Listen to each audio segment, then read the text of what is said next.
आज की वीडियो में हम बात करने वाले हैं कुछ ऐसे थंब रूल्स के बारे में जो कि इन्वेस्टमेंट और फाइनेंशियल प्लानिंग के लिए आपके काम आ सकते हैं। तो देर किस बात की, चलिए शुरू करते हैं।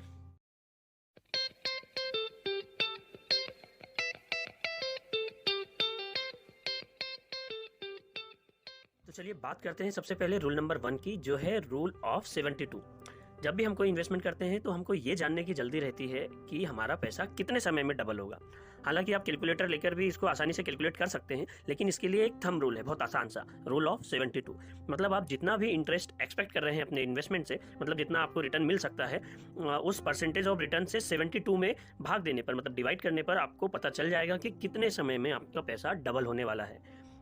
इसको एक एग्जांपल से समझते हैं कि यदि रितेश ने 1 लाख रुपए का इन्वेस्टमेंट किया है और उस पर उसको लगभग 10% एनुअल इंटरेस्ट मिल रहा है, तो 72/10 करने पर जो हमारा रिजल्ट आ रहा है वो है 7.2। तो अप्रोक्सीमेट 7 ईयर में आपका पैसा डबल हो जाएगा। मतलब कि जो इन्वेस्टमेंट 1 लाख रुपए का लमसम था वो 7 साल बाद 2 लाख का हो जाएगा। ऐसे ही सेकेंड रूल की बात करें तो रूल ऑफ 114, मतलब रूल ऑफ 114, जैसे रूल ऑफ 72 में पता चलता है कि पैसा डबल कितने समय में होगा, वैसे ही इस रूल ऑफ 114 से पैसा कितने समय में 3 गुना हो जाएगा इसके बारे में पता कर सकते हैं। सेम प्रोसेस है कि आपको अगर 10% का इंटरेस्ट एक्सपेक्ट कर रहे हैं तो 114 डिवाइड बाई 10 करेंगे तो आंसर आता है आपका 11.4। मतलब कि लगभग आपका 11.5 साल में पैसा 3 गुना हो जाएगा। अगर आपने 1 लाख रुपए लगाए हैं, 10% का इंटरेस्ट मिल रहा है, तो लगभग 11.5 साल में वो 3 लाख रुपए हो जाएंगे। ऐसे ही थर्ड रूल है रूल ऑफ 144, रूल ऑफ 144।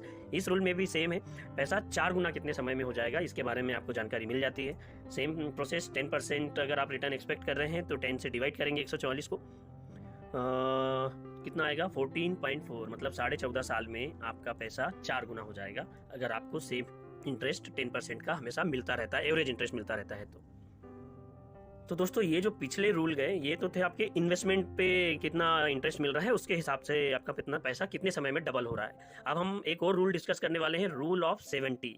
इस रूल से आप ये पता कर सकते हैं कि आपका पैसा कितने समय में आधा रह जाएगा।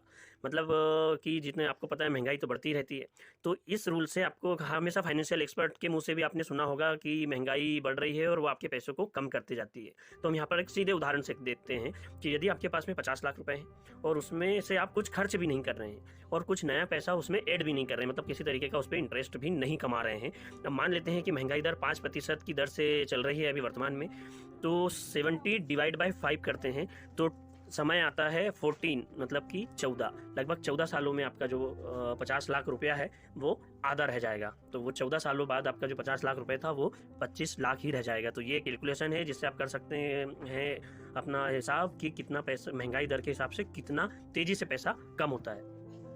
अब नेक्स्ट एक फिफ्थ रूल की बात कर लेते हैं, तो उस रूल को कहा जाता है 100 माइनस एज रूल। मतलब इस रूल के हिसाब से आप अपने इन्वेस्टमेंट का पोर्टफोलियो तैयार कर सकते हैं। यदि आप 30 साल के हैं तो आपके इन्वेस्टमेंट का जितना भी आप इन्वेस्ट कर रहे हैं उसका 100 माइनस 30, मतलब कि 70% अमाउंट आपको इक्विटी में इन्वेस्ट करना चाहिए और 30% का जो इन्वेस्टमेंट है वो डेप्ट में, जिसमें कि सिक्योरिटी रहती है लेकिन इंटरेस्ट कम मिलता है, और इक्विटी में इंटरेस्ट ज़्यादा मिलता है लेकिन थोड़ा सा मार्केट डिपेंडेंट होता है, तो वोलेटाइल की स्थिति बनी रहती है। तो ये लेकिन एक बेसिक रूल है क्योंकि इक्विटी के माध्यम से ही आप ज़्यादा अर्न कर सकते हैं लंबे समय के लिए। अब हम लास्ट में एक और चीज़ डिस्कस कर लेते हैं, वो है 10% ऑफ रिटायरमेंट रूल। जब भी आप कमाना शुरू करें तो पहली सैलरी से ही 10% रिटायरमेंट के लिए सेव करें और उसमें 10% हर साल ऐड करते जाएं। मतलब कि आप अगर महीने की सैलरी आपको 20,000 रुपये मिल रही है तो आप 2,000 रुपये रिटायरमेंट के लिए किसी भी जगह पे इन्वेस्ट करें और हर साल उसमें 10% का इजाफा करते जाएं। तो जब रिटायरमेंट होगा तब तक आपके पास में एक अच्छा खासा कॉर्पस तैयार हो चुका होगा। तो ये थे दोस्तों कुछ बेसिक थंब रूल्स जो कि फाइनेंशियल और इन्वेस्टमेंट प्लानिंग के लिए आपकी मदद कर सकते हैं। ऐसे ही और वीडियो देखने के लिए हमारा चैनल सब्सक्राइब करें, वीडियो लाइक करें और शेयर जरूर कीजिएगा। देखते रहिए, सीखते रहिए। धन्यवाद।